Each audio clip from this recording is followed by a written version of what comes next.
नमस्कार, शुभ संध्या, जय हिंद, जय भारत। एक बार फिर वैभव भी हाजिर है किरदार जिंदगी को लेकर।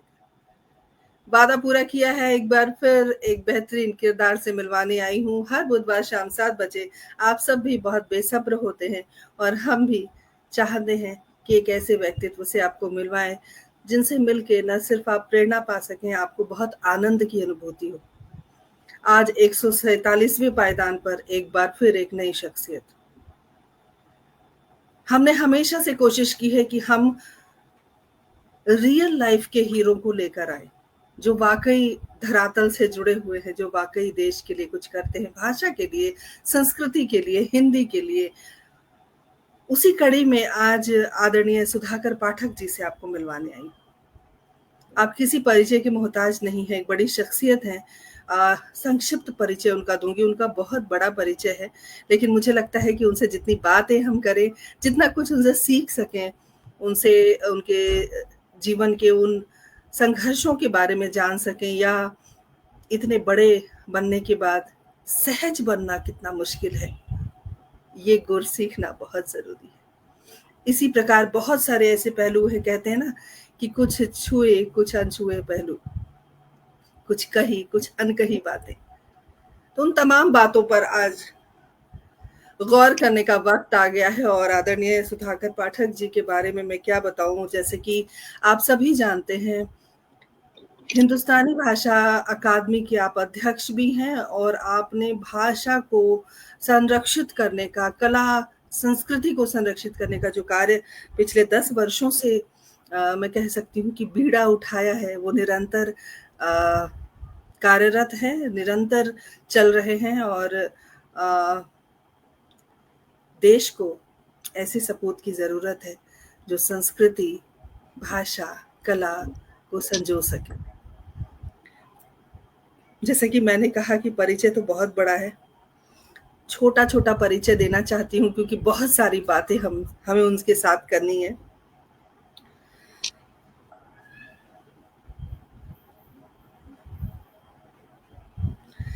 ग्यारहवें विश्व हिंदी सम्मेलन मॉरिशस में विदेश मंत्रालय, भारत सरकार के प्रतिनिधि मंडल के सदस्य आप रहे हैं और आपको 31वां सृजन सम्मान प्राप्त है। अमर भारती साहित्य संस्कृति सम्मान आपको प्राप्त है। संस्कार भारती और युवा उत्कर्ष साहित्य मंच सहित कई साहित्यिक संस्थाओं द्वारा आपको सम्मान प्राप्त है। भाषा के लिए जो आप कार्य कर रहे हैं वो बहुत ही अतुलनीय है, सराहनीय है और हम सब आज आपसे मिलकर बहुत ही भाव विभोर है। और बहुत सारी बातें जब हम आपके बारे में जानेंगे, आपके कहते हैं ना कि व्यक्तित्व से कृतित्व की जो 1 घंटे की हमारी किरदार ज़िंदगी की यात्रा है, बहुत मुश्किल होता है दर्शकों 1 घंटे में किसी के जीवन को खंगालना, लेकिन फिर भी हमारी एक कोशिश होती है और मुझे लगता है हमारी कोशिश बहुत सार्थक है। तभी पिछले 2 ढाई सालों से लगातार हम इस कार्यक्रम को लेकर आ रहे हैं और एक से बढ़कर एक किरदारों से आपको मिलवाया है। ज़िंदगी कुछ यूँ ही एक कविता संग्रह है। पंजाबी लेख, अंग्रेज़ी और नेपाली में इसका अनुवाद हुआ है। और मैं आपको बताना चाहती हूँ कि सुधाकर पाठक जी अपने आप को कहते हैं कि मैं पाठक हूँ, मैं पढ़ना पसंद करता हूँ, मैं श्रोता की तरह सुनना पसंद करता हूँ। कोई व्यक्ति अगर पाठक है तो आप समझिए वो बहुत बड़ा लेखक बन सकता है, क्योंकि पढ़ने की कला बहुत बड़ी होती है और आज हम उनके बारे में और भी बहुत कुछ जानेंगे।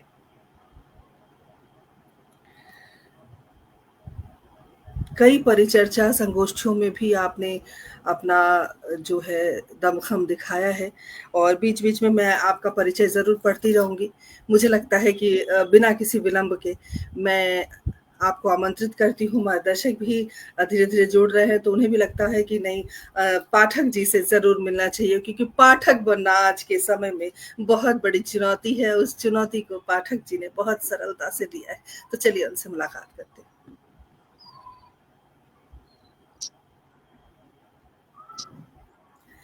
नमस्कार सर, आपका बहुत-बहुत स्वागत है हमारे इस कार्यक्रम में।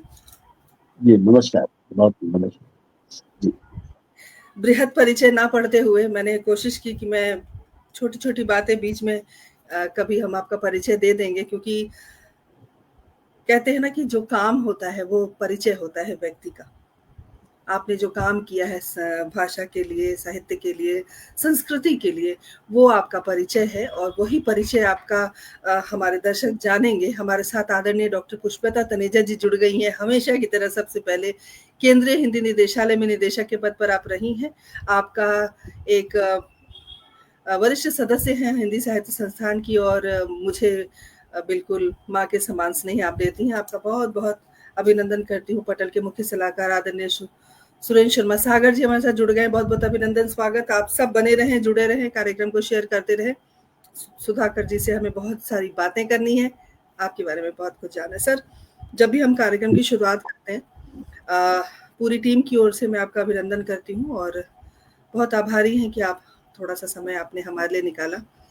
आपका भी बहुत बहुत आभार, आपने इस कार्यक्रम में मुझे आने का अवसर दिया। बहुत बहुत आभार आपका और आपकी पूरी टीम का बहुत बहुत आभार, आपके मंच का बहुत आभार जी। बहुत बहुत धन्यवाद आपका। विनोद पराशर जी जुड़ गए, बहुत बहुत अभिनंदन है, आदरणीय, स्वागत है आपका। कार्यक्रम को जब भी हम शुरू करते हैं तो हम हमेशा से हमारी ये कोशिश रहती है कि परिवार के बारे में हम बात करें, क्योंकि परिवार वो धरोहर है, वो शक्ति है जिसकी वजह से हम आज खड़े हैं। तो मैं चाहूंगी हमारे दर्शकों को आप अपने परिवार के बारे में थोड़ा सा बताएं, ज्यादा कुछ नहीं, लेकिन फिर भी माता पिता भाई बहन कहाँ परवरिश हुई, थोड़ा सा। वैसे तो मैं जिस संस्था से जुड़ा हूँ वो मेरा बहुत बृहद परिवार है और क्योंकि मैं हिंदुस्तानी भाषा अकादमी से जुड़ा हूँ और मैं जब कभी भी अपने सदस्यों को, अपने साथियों को संबोधित करता हूँ तो हमेशा हिंदुस्तानी भाषा अकादमी परिवार तरफ से संबोधित करता हूँ। एक बड़ा परिवार है जो पिछले 10 वर्षों में बहुत बड़ा परिवार बन के तैयार हुआ है। तो मैं मुख्य भूमिका में उस परिवार को मानता हूँ जो मेरे व्यक्तित्व के अंदर कहीं निखाला। एक साधारण व्यक्ति को एक यहाँ इस पटल में बिठाया गया तो ये मेरे परिवार का ही जो सहयोग था, उनका मार्गदर्शन था, इसलिए मैं यहाँ पहुंचा हूँ। परिवार में मेरे एक पुत्र है, एक पुत्री है, दोनों की शादी हो चुकी है और मैं दादा बना हूँ और परसों ही मैं नाना भी बना हूँ। तो मेरी बेटी असिस्टेंट वाइस प्रेसिडेंट है सिटी बैंक में और मेरा बेटा आईटी कंपनी में है।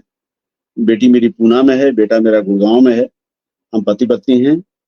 मेरे पिता 108 वर्ष की अवस्था में वो देवलोक गमन कर गए थे। 108 वर्ष की अवस्था में गए थे, मेरी माता जी भी। और यही मेरा छोटा सा परिवार है, लेकिन साहित्यिक परिवार मेरा बहुत बड़ा है जी। जी बिल्कुल, साहित्यिक परिवार बहुत बड़ा है, इसीलिए शायद आप किरदार जिंदगी में हैं। हमारे साथ आशा साहनी जी जुड़ गई हैं, बहुत अच्छी कवित्री हैं, अभिनंदन करती हूँ। पूजा श्रीवास्तव जी हमारे साथ जुड़ी हुई हैं, बहुत बहुत स्वागत, अभिनंदन। आप सब हमारे कार्यक्रम से जुड़े रहें और शायद सुधाकर जी के बारे में वो सारी बातें जो आप नहीं जानते हो, आज हमारे कार्यक्रम के माध्यम से जरूर जानें। हर व्यक्ति का एक दूसरा पहलू भी होता है, हम उसे भी खंगालने की कोशिश करेंगे।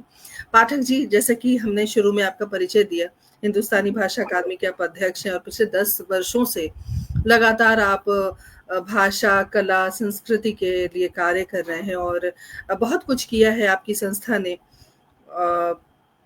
मैं जानना चाहती हूँ कि आपकी संस्था का उद्देश्य क्या है। और देखिए, संस्था तो बहुत सारी है, लोग बना लेते हैं, रजिस्टर्ड कर लेते हैं, लेकिन जो धरातल पर कार्य होता है वो बहुत कम देखने को मिलता है। और जिस तरह से, जिस शिद्दत से, जिस लगन से आप कार्य कर रहे हैं, वो बहुत ही अतुलनीय है, सराहनीय है। तो मैं चाहूंगी कि हमारे दर्शकों को भी आप अपने उद्देश्य के बारे में बताएं, ताकि लोगों को पता चल सके कि हिंदुस्तानी भाषा अकादमी क्या करती है। स्वागत है आपका। हिंदुस्तानी भाषा अकादमी का क्षेत्र बहुत विस्तृत है। हम साहित्य के क्षेत्र में भी काम करते हैं, हम भाषा के संवर्धन के लिए भी काम करते हैं, हम कला और संस्कृति के लिए भी काम करते हैं, हम शिक्षा के क्षेत्र में काम करते हैं और अलग अलग तरह के कार्य से जुड़े हुए हैं। लेकिन मुख्य रूप से जो हिंदुस्तानी भाषा अकादमी है, उसके नीचे जो उसका सूक्त वाक्य है वो यही है कि भारतीय भाषाओं, कला, संस्कृति के लिए समर्पित संस्था। तो यही मुख्य उद्देश्य है कि हम भारतीय भाषाओं का संरक्षण करें, उनका संवर्धन करें, भारतीय संस्कृति की बात करें, संस्कारों की बात करें, शिक्षा के अंदर जो शिक्षक हैं और जो बच्चे हैं उनको संस्कारों से, संस्कृति से जोड़ें, अपने भाषाओं और लोगों तक ये बात पहुंचाएं कि भाषाओं का संरक्षण क्यों जरूरी है। क्योंकि मेरा मानना है कि अगर भाषाएं बचेंगी तो ही बाकी चीजें बच पाएंगी। भाषा ही केंद्र में होती है, भाषा से साहित्य बनता है, साहित्य पढ़ा जाता है, साहित्य तक हम पहुंचते हैं, उसी के माध्यम से संस्कार संरक्षित होते हैं हम अपने पूर्वजों की धरोहर को भी भाषा के माध्यम से ही हम जान पाते हैं। तो भाषा बहुत जरूरी है। मुझे लगा ये मुख्य कार्य भाषा का संरक्षण का ही है और संवर्धन का कार्य है। जी। बिल्कुल सही कहा आपने, लेकिन कहते हैं कि एक चना भार नहीं फोड़ता। हमेशा एक मुट्ठी की ज़रूरत पड़ती है, एक उँगली कुछ नहीं कर पाती, कई बार हमने देखा, महसूस किया। तो जब आपकी मुट्ठी तैयार हुई, तब आपने अपना विस्तार किया, जैसे कहते हैं ना, पर फैलाकर उड़ना आकाश में। तो वो उस मुट्ठी को एकत्रित करना भी, उसको संगठित करना भी बहुत महत्वपूर्ण कार्य है। तो मुझे लगता है कि 10 सालों की जो यात्रा है वो इतनी सरल नहीं रही होगी, बहुत उतार-चढ़ाव आए होंगे। और बिल्कुल, निश्चित। जी।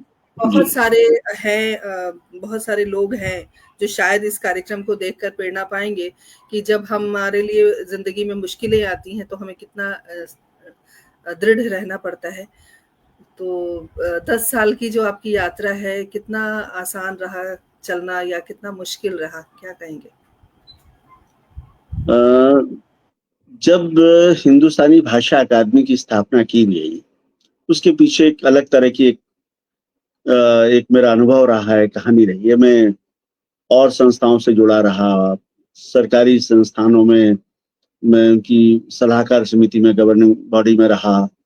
लेकिन मुझे जिस उद्देश्य से उन संस्थाओं से मैं जुड़ा था, बहुत बड़े पद मिल गए हैं, बहुत सारा हमें वहाँ पे अधिकार भी मिल गए, लेकिन जो कार्य करना चाहते थे वो कार्य वहाँ कर नहीं पा रहे थे।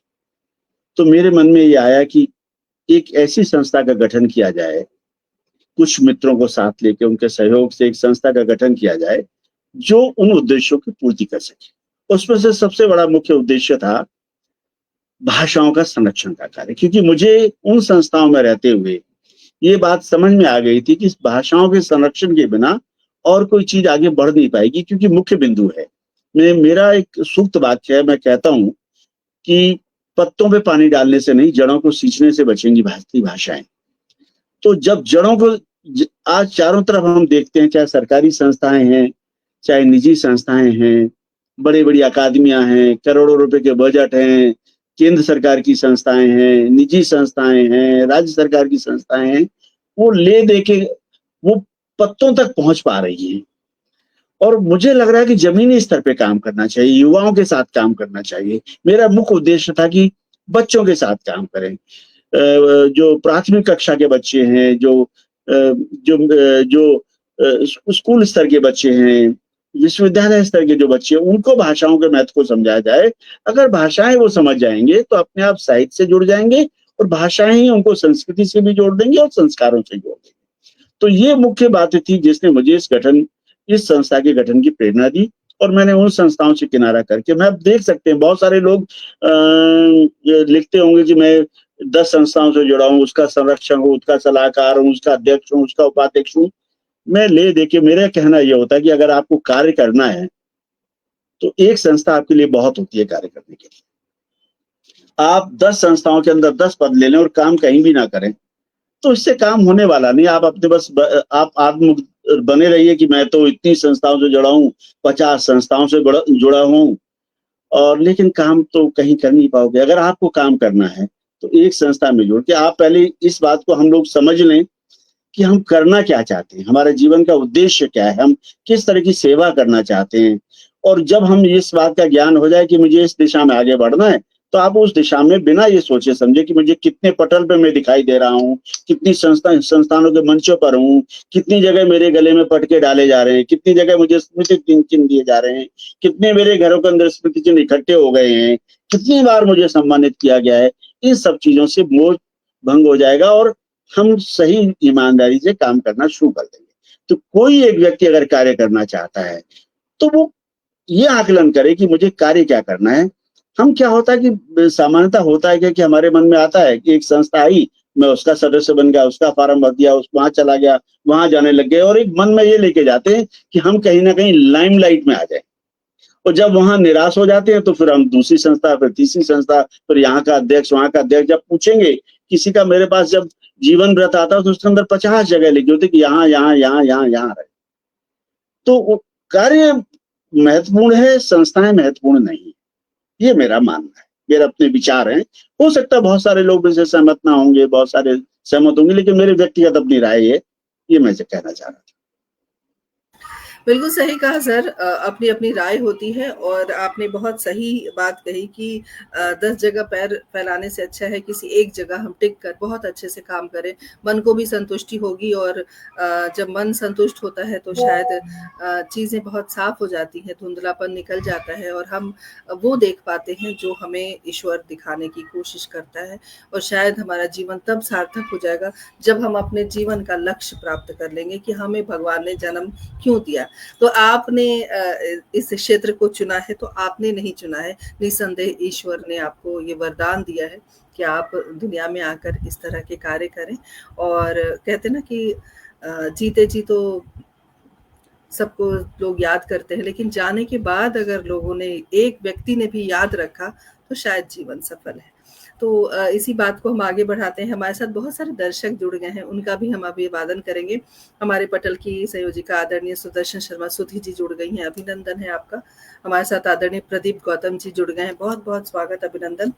हमारे साथ आदरणीय विनोद पराशर जी लगातार बने हुए हैं। उनका एक संदेश आया है कि पिछले 2 वर्षों से आपके साथ जुड़े हुए हैं, बहुत गौरव की अनुभूति उनको होती है आपके साथ कार्य करके। बहुत सारे रचनात्मक कार्य उन्होंने सीखे आपसे, तो उनका ये संदेश आप तक पहुंचाना मेरा कर्तव्य है और लक्ष्य सिद्ध के लिए फोकस होना आवश्यक है, ये सुदर्शन शर्मा जी ने लिखा है।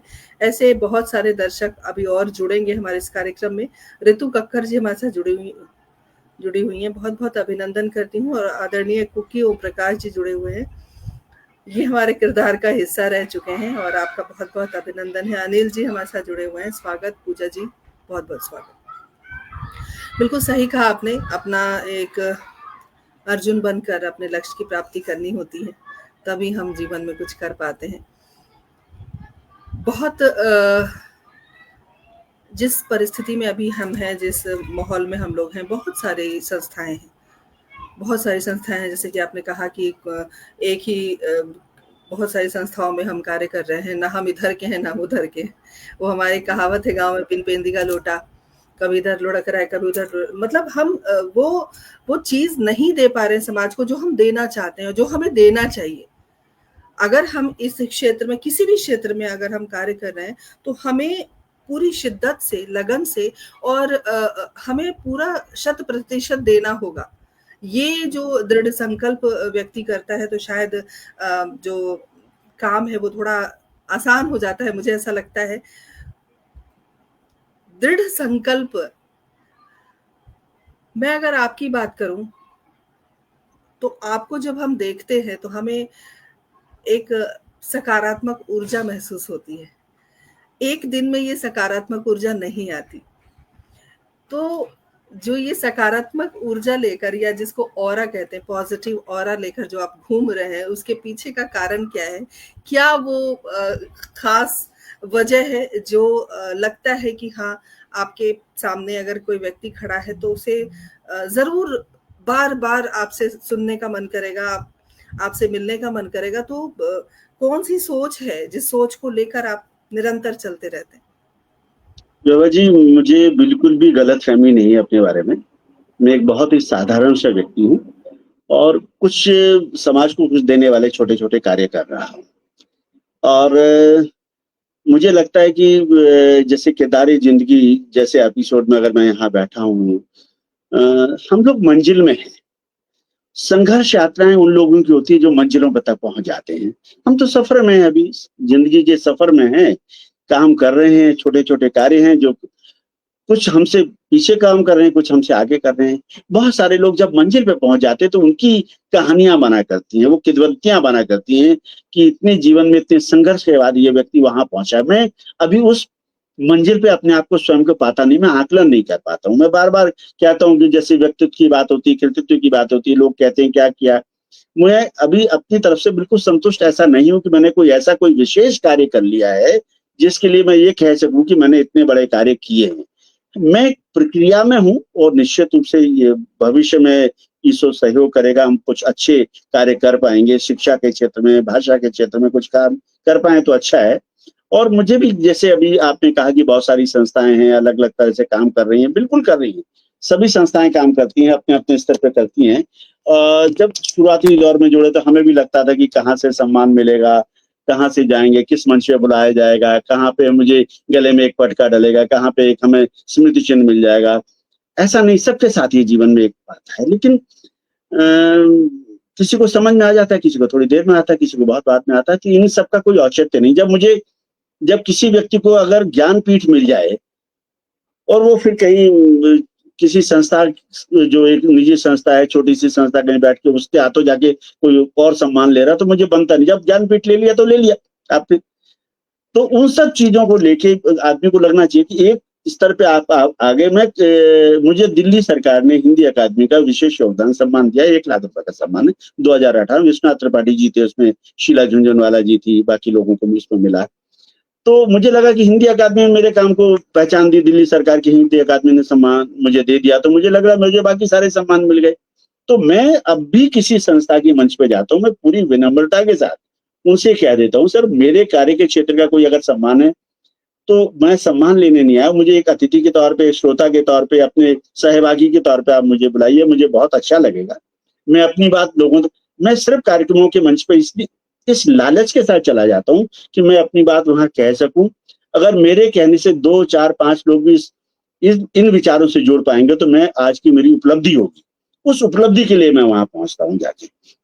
तो मुझे लगता है कि थोड़ा थोड़ा बात लोगों को समझ में आने लग जाएगी। ये जो छोटी छोटी जो किट्टी पार्टी चल रही है ना साहित्य के नाम पे, ये साहित्य को नुकसान भी पहुंचाती है। हमें लगता गए चले गए, एक मंच पे गए, कुछ छोटा मोटा किया, तुमने मुझे सम्मानित कर दिया, मैंने तुम्हें किया, ताली बजा दी, कुछ कविताएं हो गई, कुछ कहानियां हो गई, कुछ गपशप होगी, मिलना भी हो गया। ये तो लेकिन अगर गंभीर रूप से कार्य करना तो उसमें गंभीरता तो लानी ही पड़ेगी। आपको संस्था बनाने से पहले उद्देश्य निर्धारित करने पड़ेंगे कि आप किस क्षेत्र में काम करना चाह रहे हैं। 10,000 संस्थाएं काम कर रही हैं, 10,000 वही काम कर रही हैं।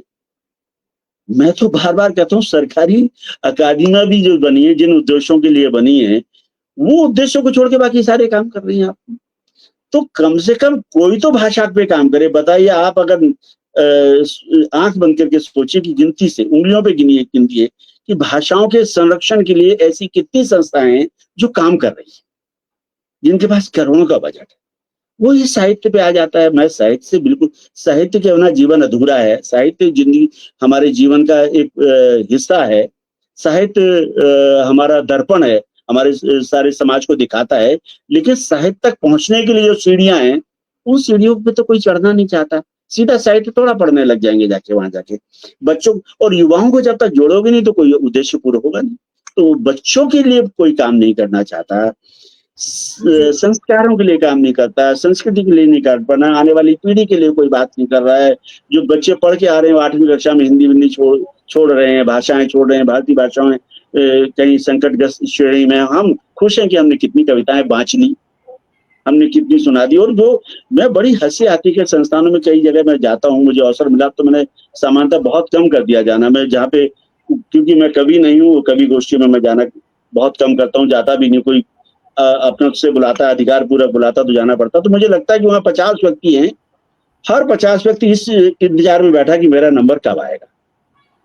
उनमें से 25 तो ऐसे हैं जो जैसी कविता सुनाते हैं उसके बाद वो अपना बैग लेके चले जाएंगे। उनको नहीं पता कि कौन और अभी सुनाने वाले भी लोग बैठे। तो गोष्ठियां हो गई कि तुम मुझे सुनाओ, मैं तुम्हें सुनाऊं। जब मैं सुना रहा हूँ तो तुमने ताली बजानी है, वाह वाह वाह वाह करना, ताली बजानी। जब मैं सुनाऊंगा तो आपको वाह वाह करनी, ताली बजानी। आप मेरी वीडियो बना देना, मैं आपकी बना दूंगा। कुछ फोटो आपकी ले लेंगे मंच से, कुछ मैं ले लेंगे और हम फेसबुक पर डाल देंगे और आज समझ लेंगे कि हमने साहित्य के अंदर झंडा गाड़ दिया, अब रस फतेह करके आगे। ये नहीं होता, ये गंभीर कार्य नहीं कि आप सिर्फ इसलिए कि सोशल मीडिया पे अगर हमें डालना है तो वो कर रहे हैं, लेकिन गंभीर कार्य तो नहीं। और एक चीज और भी मैंने देखी, जब हम संस्थाओं की बात करते हैं, मंचों की बात करते हैं, जो मुझे कहीं ना कहीं चुभती भी है। मंच में कितना वरिष्ठ व्यक्ति बैठा होगा, कितना प्रकांड विद्वान बैठा होगा। मान लो कविताओं की बात करें तो बहुत बड़े कोई कवि अगर बैठे हैं, तब भी लोगों को इस बात की जल्दी कि मुझे सुनवा दो। लोग इतनी हड़बड़ी में हैं, इतनी जल्दबाजी में हैं, वो किसी को सुन के सीखना नहीं चाहेंगे। वो अगर कोई बहुत वरिष्ठ कवि कोई बैठा हुआ है जिसकी कविताओं के लिए लोग दीवाने, सुनना चाहते हैं कैसे कविता होती क्या है, कैसे प्रस्तुति होती है, उसके बजाय वो ले दे के ये कविता पर्चा निकाल के मेरी कविता पढ़वा दो। वो हमें लगता है कि वो लोग जो बैठे हुए हैं पहले उनको सुनो। जब तक हम सुनेंगे नहीं तब तक हम सीखेंगे कैसे? आपने 50 किताबें लिख ली हैं, 100 किताबें लिख ली हैं, जानता कौन है किताबें? गुलोरी जी ने 3 कहानियां लिखी, अमर हो गए। बहुत सारे लोग किसी एक किताब लिखी वो अमर हो गए। लोग 200 किताबें लिख के बैठे हैं, उनके पड़ोस का बच्चा नहीं जानता कि कौन व्यक्ति है। तो हमने पढ़ना बंद कर दिया। 3 चीजें जो मैं मान के चल रहा हूँ। एक तो हमने पढ़ना बंद कर दिया, एक गुरु शिष्य परंपरा समाप्त हो गई, एक हमने सुनना बंद कर दिया। इससे क्या हो रहा कि लोग ये चाहते कि जल्दी से जल्दी मैं छप जाऊं, जल्दी से जल्दी मैं कई मंचों तक पहुंच जाऊं, जल्दी से जल्दी लोग मुझे पहचानने लगे। हमारे साहित्य में वो स्तर आ पा रहा है नहीं पा रहा है उसकी कोई चिंता नहीं है।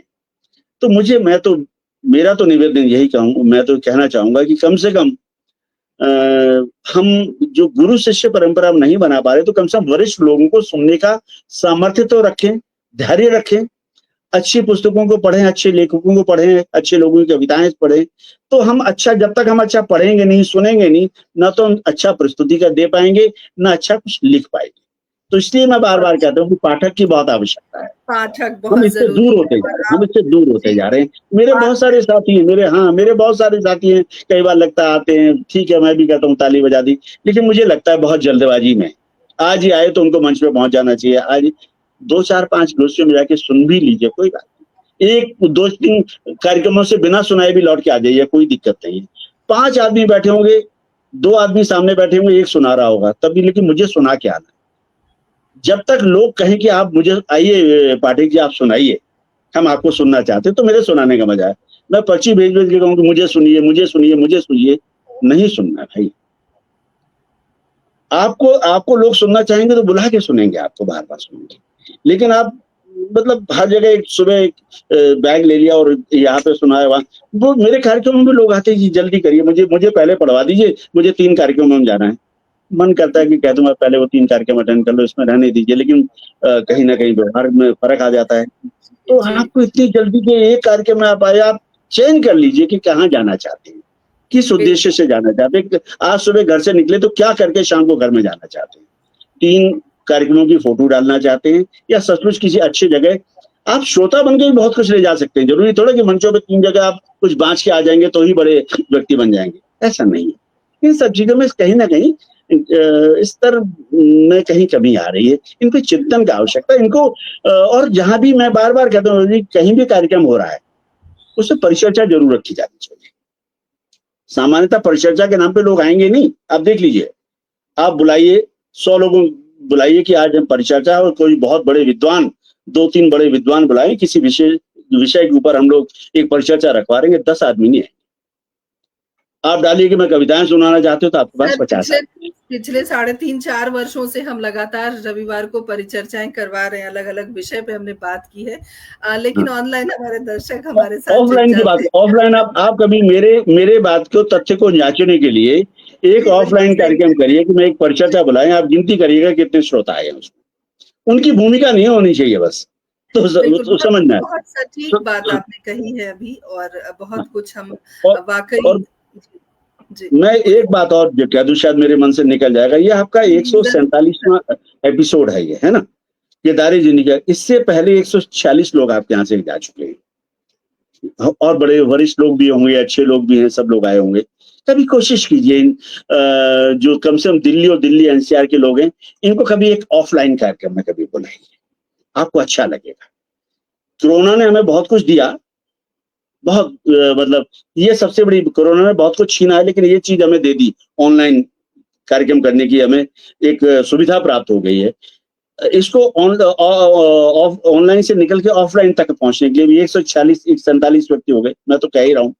तो 146 में से जो दिल्ली एनसीआर के कम से कम लोग हैं, किसी एक कार्यक्रम के लिए विशुद्ध रूप से बताइए, जिन किरदारे जिंदगी के अंदर जिन लोगों ने भाग लिया था, जो लोग इसमें आए थे, जो मेरे अतिथि रहे थे, हम उनसे साथ व्यक्तिगत तौर पे मिलना चाहते हैं। गंभीर लोगों में आएंगे, वहां पे आपको उनसे मिलकर अच्छा लगेगा। ये मेरा सुझाव मात्र है, और अब अगर मुझे बिल्कुल ऐसा देंगे मैं भी कर दूंगा। आप बुलाइए, सही है। हम नहीं, हाँ? बिल्कुल हम इस ओर कार्य कर रहे हैं और बहुत जल्दी ऐसा होने वाला है। हम अपनी योजना जी बना रहे जी हैं और बहुत जी जल्दी ऐसा होगा। सिकंदर जी हमारे साथ जुड़ी हैं, अभिनंदन।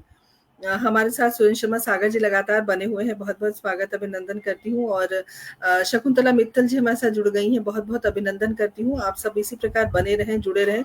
और सभी ये कह रहे हैं सार्थक चर्चा है, साथ में बहुत कुछ सीखने को मिल रहा है। आज ऐसा संदेश आया है। और देखिए सुदर्शन शर्मा सुधी जी जो हमारी संयोजिका हैं और आगे सचिव बनने वाली हैं, इन्होंने लिखा है, प्रिय वैभवी, ध्यान से सुनने वाला वक्तव्य है, अब हमें उद्देश्य पर काम करना है। बिल्कुल देखिए कितने कड़ी से कड़ी जुड़ती है। जब आप सकारात्मक ऊर्जा से मिलते हैं तो कहीं ना कहीं वो उसका असर आपके ऊपर होता है, फिर आपकी भी एक दिशा बनती है। और इसी क्षेत्र में हम जरूर आगे कार्य करेंगे। और आपकी एक पुस्तक आई है जो पिताजी के ऊपर है, मैं और मेरे पिता, यात्रा वृतांत। नहीं हमारे मेरी ये जी जी जी जी बोलिए बोलिए। जी हमारे दर्शकों को इसके बारे में कुछ बताइए। नहीं, मेरी पुस्तक जिंदगी कुछ हुई आई है, वो प्रकाशनाधीन है, और मैंने कई मंचों में बोला कि मेरी कुछ पुस्तकें अभी क्योंकि बीच में रोक दी गई हैं वो पुस्तकों को, जब मैंने भाषा पे काम करना शुरू किया मुझे लगा कि जो जब मैं वाणी प्रकाशन ने जब जिंदगी कुछ हुई को प्रकाशन किया और 3 भाषाओं में उसका अनुवाद हुआ, उसके ऊपर एक समीक्षा सम्मान भी घोषित किया गया, तो लेकिन मुझे फिर भी लग रहा था कि पाठक वर्ग नहीं मिल रहा है। तो मुझे लगा कि जब तक पाठक वर्ग तैयार नहीं होगा पुस्तकें आनी नहीं चाहिए। तो हमने उन पुस्तकों को रोक दिया। कई पुस्तकें अभी मैं यात्रा वृतांत है, मैं और मेरे पिता हैं, कुछ और पुस्तकें भी हैं जो अभी अभी रुकी हुई हैं। जमाना बदल गया है, बहुत बेहतरीन एक मेरी पुस्तक पूरी तैयार है, लेकिन प्रकाशित होने की प्रक्रिया में है। और अभी आप बता दीजिए, अभी सीमा सिकंदर जी जुड़ी हैं, मैं भी उनको नमस्कार करता हूँ। वो हमारे संस्था से बिल्कुल जिसकी जो स्थापना काल से जुड़ी हुई है। विनोद पारसर जी और राजकुमार श्रेष्ठ ऐसे व्यक्ति हैं जो मैं यहाँ चेहरा हूँ, मेरे पीछे जो मुझे कंधे पे लेके खड़े हुए पूरा बिना वजन महसूस के, वो ऐसे लोग हैं जो कहीं भी किसी अगर आप किसी कार्यक्रम में आएंगे, जब आप कार्यक्रम में जब पहुंचेंगे पूरा मंच सजा होगा, उससे आधा घंटे पहले आइए तो हम लोग कुर्सियों पे चढ़ के बैनर बांध रहे होते हैं। हम वो लोग हैं जो सामानों के बैग लेके हम जा रहे होते हैं।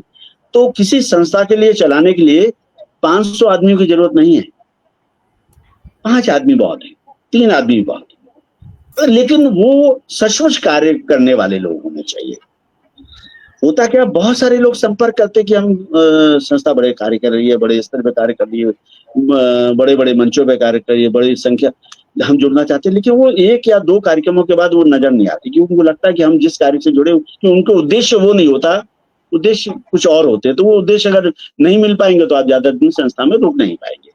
तो हम तभी बार बार कहते हैं, मैं तो कभी भी संस्था में जोड़ने से पहले कम से कम अगर पारसर जी होंगे अपना जो अभी संदेश भेज के आप कंफर्म करेंगे, पारसर जी 1 साल तक प्रोबेशन पे ऑन होल्ड रहे।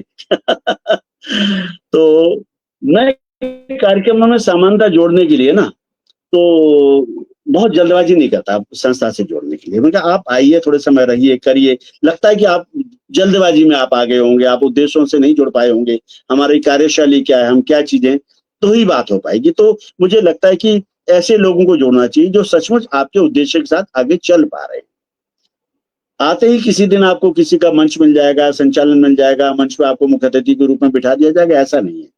लगेगा कि हम काम करेंगे, अपना स्थान स्वयं अपने आप बनाते चले जाते हैं। आपकी संस्था में भी ऐसा होगा, हमारी संस्था में ऐसे सभी संस्था में होता है। जो कार्य करने वाले व्यक्ति को कभी पीछे रखा ही नहीं जा सकता, वो अपने आप को आगे लेके आ ही जाएगा कार्य के हिसाब से। तो बिल्कुल मैं यही आपसे कहना चाहता हूँ कि भाई बिल्कुल सही संस्थाओं कहा के आपने। उद्देश्य पर तरीका करिए। जी, बहुत ज़रूरी है। और हमारे साथ अनीता टंडन जी जुड़ी हैं, अभिनंदन करती हूँ, आपका स्वागत करती हूँ। जैसे कि आपने कहा कि भाषा पर आप काम करते हैं ज़्यादातर, तो भाषा आजकल के जो बच्चे हैं जैसे हिंदी भी ठीक से लिख नहीं पाते, कई बार हिंदी बोल नहीं पाते, या कुछ बच्चे तो बहुत अच्छा कर रहे हैं, इसमें कोई दो राय नहीं है, हर तरह के बच्चे हैं दुनिया में। तो कौन-कौन सी भाषा पर आप काम कर रहे हैं? विभा जी, हम लोग विद्यालय स्तर पे काम कर रहे हैं। जी। भाषा पे काम करने के लिए जरूरी था कि हम विद्यालयों तक पहुंचे। अब मैं, क्योंकि आपने मेरा व्यक्तिगत संघर्ष की बात की, अब मैं संघर्ष की बात बताता हूँ। दिल्ली जैसे शहर में, जो राजधानी है, एक महानगर है, जहाँ कॉन्वेंट एजुकेशन है, इंटरनेशनल स्कूल है, कॉन्वेंट है, उन विद्यालयों के बच्चों को हिंदी के लिए और भारतीय भाषाओं के लिए अपने मंच तक ले आना, ये बहुत बड़ा संघर्ष है। क्या आपको लगता है कि इतनी इंटरनेशनल स्कूल, कॉन्वेंट स्कूलों के अंदर उनके उनकी जो प्रबंधक है, उनके जो प्राचार्य हैं, अपने बच्चों को, अपने भाषा शिक्षकों को हमारे यहाँ भेज देंगे, हमारी निजी संस्था के तौर पे भेज देंगे? इसके लिए बहुत संघर्ष जुड़ा हुआ है, बहुत संघर्ष। जब हमने करीब 9 वर्ष पहले जब हमने मेधावी छात्र एवं शिक्षक भाषा गौरव शिक्षक सम्मान की घोषणा की, तो सिर्फ मुझे लग रहा बहुत मेहनत के बाद हम 25 विद्यालय और करीब 125 बच्चों को जोड़ पाए। अनुदर भवन में हमने कार्यक्रम किया था। वो हम विद्यालयों में जाते थे, हम बात करना चाहते थे, कि हम मिलना चाहते, तो गेट पे हम खड़े रहते थे, हमें अंदर नहीं जाने दिया जाता था। हम जब अंदर पहुंचते थे, ये फील्ड में जाके काम होते हैं, क्षेत्र में जब आप जाते हैं, जब आप जमीन पे उतरते हैं, सड़क पे उतरते हैं, तब की बात करें। हम लोग यहाँ से जाएंगे, 3 लोग अपना थैला लटका के जा रहे हैं, वहां पहुंच रहे हैं, प्रिंसिपल से मिलना चाहते हैं, ये प्रिंसिपल नहीं मिलेंगे। क्या काम है? कुछ भाषाओं में बात करनी, हिंदी के बच्चों, हिंदी के नाम पे लोग आपसे बात ही नहीं करना चाहते। अब हिंदी, पंजाबी, उर्दू, ये 9 भारतीय भाषाएं दिल्ली में पढ़ाई जा रही हैं, 9 भाषाओं पे अभी हम लोग काम कर रहे हैं। तो धीरे धीरे बच्चों को हमने समेटना शुरू किया, हिंदी का शिक्षकों से जोड़ने की कोशिश की। हिंदी का शिक्षक अपने आप को इतना दबा हुआ महसूस करता है, इतना अपने आप को वो बिल्कुल अपने आप वो लगता है कि मैं तो यहाँ पे फालतू व्यक्ति हूँ इस विद्यालय के अंदर। मैथ का जो, गणित का जो शिक्षक है बहुत बड़ा है, अंग्रेजी का शिक्षक बहुत बड़ा है, जो विज्ञान का शिक्षक बहुत बड़ा है, भाषा शिक्षक, संस्कृत और हिंदी का शिक्षक बेचारा दुबका सा, आत्म जो बल को नीचे दबाया हुआ कहीं कोने में बैठा हुआ, कोई ज्यादा है। और लगता है कि किसी कोई भी शिक्षक हिंदी पढ़ा देगा, जो प्राथमिक कक्षाओं के शिक्षक को, बच्चों को कोई भी पढ़ा देगा। हिंदी कोई विषय है क्या? 8वीं में छूट जाएगी। निजी विद्यालयों के अंदर 8वीं कक्षा में हिंदी खत्म हो रही है, संस्कृत हिंदी वो एक विषय रह गया कोई। अब फ्रेंच, जर्मन, स्पेनिश आ गई है, तो वो पढ़ने लग जाएंगे। तो ना माँ बाप को चिंता है कि मेरे बच्चों को हिंदी पढ़ रहा है, नहीं पढ़ रहा है, कौन पढ़ा रहा है। और जो शिक्षक हैं उनको, वो भी विचार उनका होता है मेरी नौकरी कब तक है, कब नहीं, किसी से भी पढ़वा देंगे। साइंस वाले टीचर आएगी, वो आपने हिंदी मीडियम पढ़े, हाँ पढ़ा, आप ही हिंदी पढ़ा दीजिए। तो हिंदी का टीचर अपने आप को बहुत दबा कुचला महसूस कर रहा था, उसका आत्मबल बिल्कुल डोला हुआ था। हमने धीरे धीरे विद्यालयों पर काम करना शुरू किया। हमने दिल्ली के अंदर कार्यक्रम किए, मेधावी छात्र शिक्षक सम्मान। हमने नोएडा के अंदर की, हमने गाजियाबाद में किए, हिंदी भवन में, सीमा जी बैठी हुई उस कार्यक्रम में ये थी उसमें। और हमने गुड़गांव के अंदर कार्यक्रम किए, 2-3 कार्यक्रम हमने गुड़गांव किए। दिल्ली के अंदर लगातार कर रहे हैं। पिछले वर्ष जो हमने, पिछले वर्ष हमने तालकटोरा इंडोर स्टेडियम के अंदर 9,500-600 कुछ ऐसे बच्चे होंगे, इतने बच्चे और 900 से ज्यादा शिक्षकों को आमंत्रित किया, जिसके अंदर पूर्व राष्ट्रपति रामनाथ कोविंद जी आए। 9 भारतीय भाषाएं थी, 900 से ज्यादा भारतीय भाषाओं के शिक्षक थे। 9,500 के करीब 2-3 सत्रों में करना पड़ा, क्योंकि उनकी वहां की बैठने की जो कैपेसिटी है वो करीब 3500-3600 लोग बैठ पाते हैं वहां पे। तो 2-3 सत्रों में करना पड़ा उसको हमें। तो वहां करीब 280 विद्यालय के बच्चे आए, बसें भरी हुई हैं, लोग आ रहे हैं, उत्साह है। वो एक दिन में बनके, तो इतना बड़ा कारवां एक दिन में नहीं बन सकता था। पिछले वर्ष हमने जो किया, इंडिया इंटरनेशनल, जो अंबेडकर इंटरनेशनल सेंटर जनपद पे किया, 310 विद्यालय, क्योंकि जगह बड़ी नहीं मिली, सरकार की तरफ से अनुमति नहीं मिली, बहुत बड़ा आयोजन हो जाएगा, 10-12 हजार बच्चों को कहीं जोड़ना मुश्किल हो जाएगा। तो सरकार ने हमसे ये कहा कि आप सिर्फ 100% वाले बच्चों को बुलाइए और उनके शिक्षकों को बुलाइए, जो भाषा दूत हैं, जो 90%, उनके बच्चों के सर्टिफिकेट जो हैं, प्रमाण पत्र हैं, वो उन शिक्षकों को फोल्डर दे दीजिए, वो अपने विद्यालय में करेंगे। तो आप कल्पना कीजिए, आंख बंद करके सोचिए कि 310 विद्यालय, 900 से ज्यादा शिक्षक, 9,000 से ज्यादा छात्र, 350-47 छात्र जिनके 100% अंक है भारतीय भाषाओं में, 9 भारतीय भाषाएं, और उन सभी विद्यालयों के अंदर दोबारा से कार्यक्रम हुए जाके वहां पर।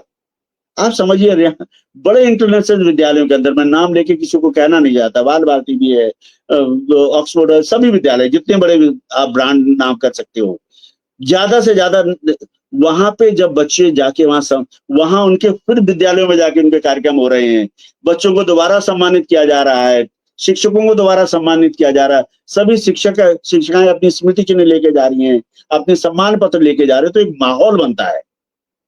अभी से हमारे पास विद्यालयों से फोन आने शुरू हो गए कि अगला कार्यक्रम अब कब करने जा रहे हैं। तो वो विद्यालयों में जहां भाषा शिक्षकों को कोई पूछता नहीं था, वो वहां पे महत्वपूर्ण व्यक्ति बन गए। वो उनको लगता है कि मेरा बच्चा अगर कोई विद्यालय छूट जाता है तो उनको लगता है, उनको शिक्षक से पूछा जाता है कि आप गए क्यों नहीं, आपने अपने बच्चों की प्रविष्टियां क्यों नहीं भेजी वहां पर। तो हम उस माहौल को बना पाने में सफल हुए। 33,000 से ज्यादा बच्चों को अभी तक हम लोग सम्मानित कर चुके हैं, 33,000 से ज्यादा बच्चों को। तो जब इस तरह का पूरा माहौल बदला तो वो भाषा शिक्षकों को भी मनोबल बढ़ा उनका, उनको लगा कि हम भी महत्वपूर्ण हैं। एक साइंस जो विज्ञान पढ़ रहा है, जो गणित पढ़ रहा है, जो अंग्रेजी पढ़ रहा है, जो फ्रेंच जर्मन स्पेनिश पढ़ रहा है, उनको तो कभी कोई सम्मान नहीं मिला, उनको तो कभी स्मृति चिन्ह में नहीं मिला, उनको तो कोई प्रमाण पत्र नहीं मिला। जब हिंदी का बच्चा, संस्कृत का बच्चा, उर्दू का बच्चा, गुजराती का बच्चा, बंगाली का बच्चा, तेलुगु स्कूल, ये जब बच्चे अपने सर्टिफिकेट्स और मोमेंटो गले में मेडल्स डाल के जब वहां पहुंचते हैं तो एक उत्सव का माहौल होता है। बच्चे मुझे फोटो भेजते हैं, वहां से वीडियो बना के भेजते हैं, तो उस समय बड़ा मन प्रसन्न हो जाता है। 310 विद्यालय, एक निजी संस्था अगर 310 विद्यालयों को जोड़ लेती है, वो ऐसे विद्यालय जुड़े हुए जिनके बच्चों ने नंबर लिए हैं 90% से ऊपर, 70% नहीं लिए, ऐसे वैसे विद्यालय जिन्होंने भी नंबर नहीं लिए, तो वो सब लोग जुड़ने की प्रक्रिया में हैं। तो हम एक माहौल बना पाने में सफल हो गए हैं, कम से कम यही हमारी उपलब्धि। ये होता है, ये उद्देश्य भरे कार्य ये होते हैं, इनको किया जाए।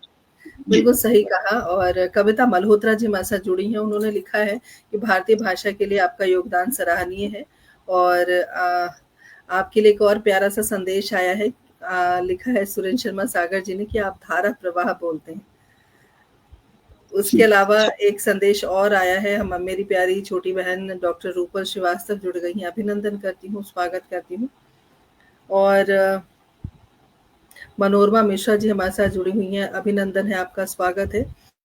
देखिए बहुत सारे संदेश हैं और बहुत सारे संदेश हिंदी को ये स्कूल निकृष्ट कर रहे हैं, निकृष्ट समझते हैं, ऐसा वो कह रही हैं सुदर्शन जी। और एक और बड़ा अच्छा सा संदेश आया था कि स्कूल वाले अगर मतलब उनका अगर वश चले तो हिंदी को अंग्रेजी में ट्रांसलेट करके पढ़ाएं, ऐसा एक संदेश आया है। तो देखिए कहीं ना कहीं आक्रोश है लोगों के मन में, लोग जुड़े हुए जरूर है हमारे कार्यक्रम में और अपनी भावनाएं जब व्यक्त करते हैं, जब आपसे कनेक्ट होते हैं, जुड़े हुए रहते हैं पूरे 1 घंटा, तो आपको लगता है कि शायद हम सही दिशा में जा रहे हैं, हम वो कार्य कर पा रहे हैं जो कार्य हम करना चाहते हैं। विनोद पराशर जी ने लिखा है कि पाठक जी के साथ काम करते हुए मुझे बहुत कुछ सीखने को मिला है। वे 24 में से 20 घंटे काम करने वाले व्यक्ति हैं। तो देखिए सुधाकर जी के बारे में एक और बात पता चली, मैंने कहा था ना कि कुछ ऐसी बातें जरूर आपके बारे में पता चलेंगी आज के कार्यक्रम में जो लोगों को नहीं मालूम है।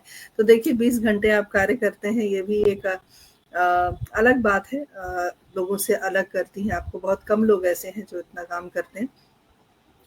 अगर आप भाषा के लिए काम नहीं कर रहे होते, अगर आप इस क्षेत्र में नहीं होते, हिंदुस्तानी भाषा अकादमी के अध्यक्ष नहीं होते, तब आप क्या होते? मुझे लगता है मैं एक बहुत अच्छा शिक्षक हो सकता था। मुझे लगता है कि अगर मुझे जिंदगी को कहीं वापस ले जाने का अवसर मिले तो मैं शिक्षा में जाना चाहता हूँ, वो भी भाषा शिक्षक। मैं भाषा शिक्षक बनना चाहता हूँ। मुझे लगा कि मैं ये चाहता हूँ कि भाषा शिक्षक बन के मैं किस तरह से भाषा के क्षेत्रों में बदलाव ला सकता हूँ, बच्चों को कैसे भाषाओं के साथ जोड़ सकता हूँ। लगता है कि भाषा के अंदर इतनी सारी चीजें हैं। भाषा के माध्यम से आप संस्कृति जानेंगे, साहित्य जानेंगे, संस्कारों को समझेंगे, वेद पुराणों को जानेंगे, अपने इतिहास को जानेंगे। अगर हम सही अर्थों में हम सही चीजें बता नहीं पा रहे हैं, मुझे लगता है अभी हमने एक कार्यक्रम करने जा रहे हैं, भाषा संस्कृति संवाद श्रृंखला, भारतीय ज्ञान परंपरा के माध्यम से संस्कार बोध, वो हम भाषा शिक्षकों के लिए कर रहे हैं, भाषा शिक्षकों के लिए कर रहे हैं। हमें लगा कि हमारे बच्चे तक नहीं पहुंच पा रहे, बच्चों की संख्या बहुत ज्यादा है। हम भाषा शिक्षकों को बुलाकर उनके साथ 4 सत्रों में एक कार्यशाला कर रहे हैं जल्दी से, कि उसके अंदर हम बताएं कि हम बच्चों से चाहते क्या है। क्योंकि शिक्षक बहुत पढ़े लिखे होते हैं, उनको किसी तरह की कोई पढ़ाने की आवश्यकता नहीं, उनकी संवेदनाओं को झंकृत करने की आवश्यकता है बस। उनको बता दें कि आप ही वो व्यक्ति हैं जो इस देश को सही दिशा में ले सकते हैं। आपके हाथों में इन बच्चों के पूरा भविष्य है। ये बच्चों का ही भविष्य है, देश का भविष्य भी आपके हाथों में। अगर इन बच्चों को सही ढंग से हम इनको सही ढंग से पढ़ाएं, इनको सही संस्कार दें। माँ बाप अपनी जगह हैं, छोड़ दीजिए माँ बाप क्या कर रहे हैं नहीं कर रहे हैं, और समाज क्या कर रहा है। आप शिक्षक होकर इन बच्चों को कहीं ना कहीं बहुत अच्छा पाठ पढ़ा सकते हैं, देश के बारे में, समाज के बारे में, साहित्य के बारे में, संस्कृति के बारे में, संस्कारों के बारे में। उनको इस तरह से तैयार कर दीजिए कि आने वाली पीढ़ियां हमारे ऊपर गर्व करें। हो क्या रहा है कि शिक्षकों के ऊपर इस तरह का इतना दबाव रहता है, कार्यों का दबाव रहता है, वो अब नैतिक शिक्षा जैसी चीजें विद्यालयों से समाप्त होती जा रही हैं। तो अब लगता है कि किसी तरह हमारा बच्चा 100% अंक आ जाए। अगर 99 नंबर भी आ जाते तो 1 नंबर के लिए बच्चा रोना शुरू कर देता है, माँ बाप भी रोना शुरू कर देते हैं, शिक्षक भी हमारा लगता है कितना रिजल्ट क्या है, ये सब चीजें। तो हम संस्कारों पे बात कर ही नहीं पाते, बच्चों को कुछ सिखाने की बात नहीं कर पा रहे।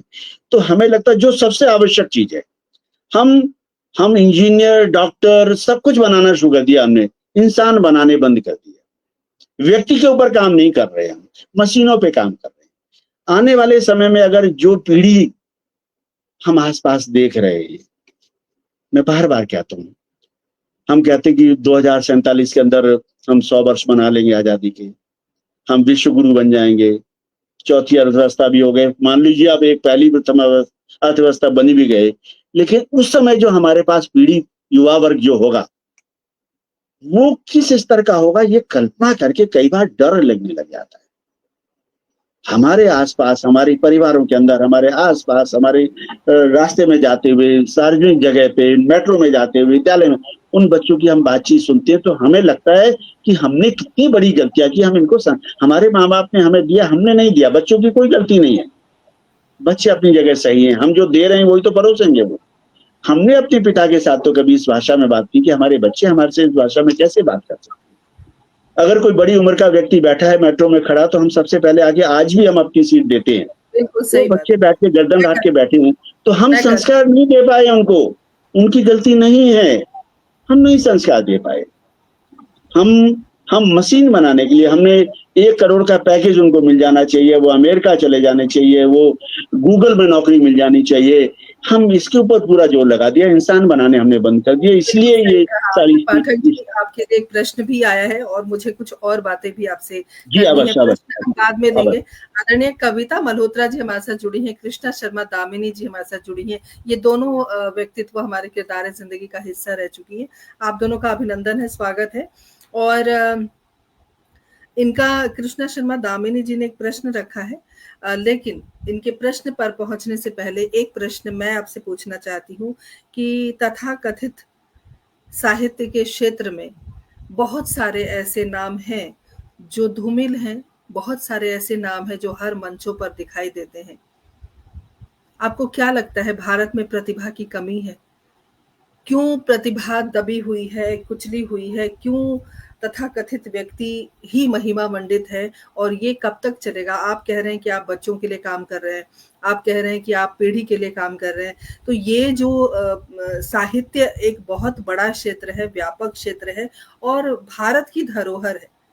अगर हम अपने बच्चों को यहाँ स्थापित करना चाहें, कितना मुश्किल काम है, कैसे करेंगे? और आपको क्या लगता है, प्रतिभा, हम जिस मिट्टी में हैं वहां सिर्फ और सिर्फ प्रतिभा है और कुछ नहीं है।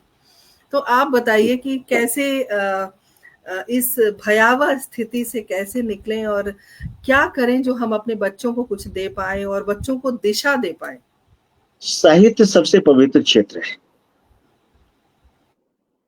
और हमें लगता था कि इससे अच्छा कोई क्षेत्र हो ही नहीं सकता। यहाँ पे सभी विद्वान व्यक्ति, बहुत विनम्र व्यक्ति, बहुत पढ़े लिखे व्यक्ति, बहुत संवेदनशील व्यक्ति यहाँ पे हैं, ऐसा। लेकिन अब साहित्य भी और कुरीतियों से बचा हुआ नहीं। यहाँ पर भी जोड़ तोड़ करके किसी भी तरह से भी जोड़, तो जैसे और क्षेत्रों में प्रतियोगिताएं हैं, किस तरह की प्रतियोगिताएं जो और क्षेत्र, चाहे आप वो बॉलीवुड में ले लीजिए, और जगह ले लीजिए, और क्षेत्रों में ले लीजिए, उसी तरह के सारे हथकंडे साहित्य में भी चलते हैं, चलने लग गए हैं। तो मुझे लगता है कि प्रतिभाएं कहीं, जो आपका प्रश्न था कि प्रतिभाएं कहाँ दब रही हैं, ये प्रतिभाएं इसलिए दब रही हैं, हथकंडे चलते हैं कि भी देखिए, हमने एक मुहिम चलाई थी कि वर्तमान जो लेखकों को, साहित्यकारों को पाठ्य पुस्तकों में स्थान मिलना चाहिए। अब जिन आज से हमारी पीढ़ी ने भी, हमसे पहले वाली पीढ़ी ने भी उन्हीं को पढ़ा जिनको पढ़ते हुए चले आ रहे हैं। क्या उसके बाद लेखन बंद हो गया? क्या उसके बाद साहित्यकार आने बंद हो गए? क्या उनकी जो लेखन, उनके लेखन को उनके पाठ्यक्रम में सम्मिलित नहीं किया जाना चाहिए?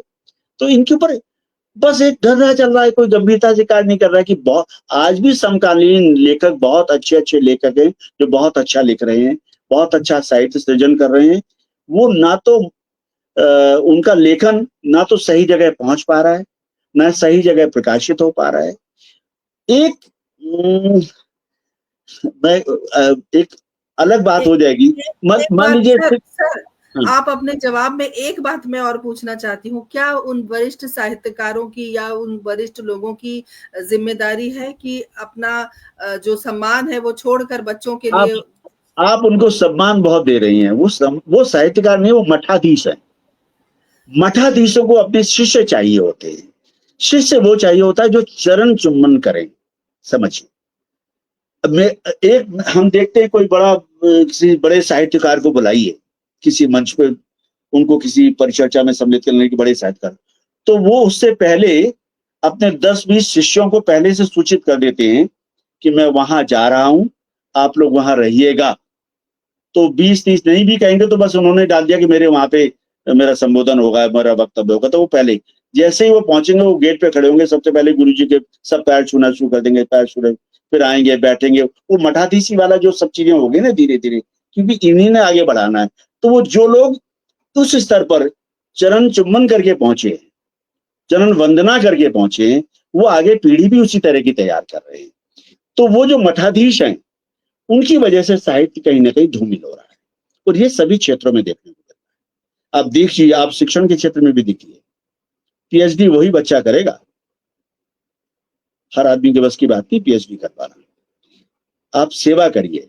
तो ये सब चीजें चलती रही हैं, चल रही हैं बच्चों को। लेकिन जो एक ऐसी प्रतिभाएं हैं जिनको बहुत समय तक दबाया नहीं जा सकता, वो कहीं ना कहीं निकल के आती हैं। उनको सम्मान भी मिलेंगे, उनको मंच भी मिलेंगे, उनको लेखन को दबाया नहीं जा सकता है। कुछ परेशानियां आएंगी, कुछ संघर्ष हैं, उस संघर्ष में लगे रहना चाहिए। और इसलिए लिखना चाहिए कि मुझे तो लिखना है। मैं किसी सम्मान के लिए नहीं लिख रहा, किसी पुरस्कार के लिए नहीं लिख रहा हूँ।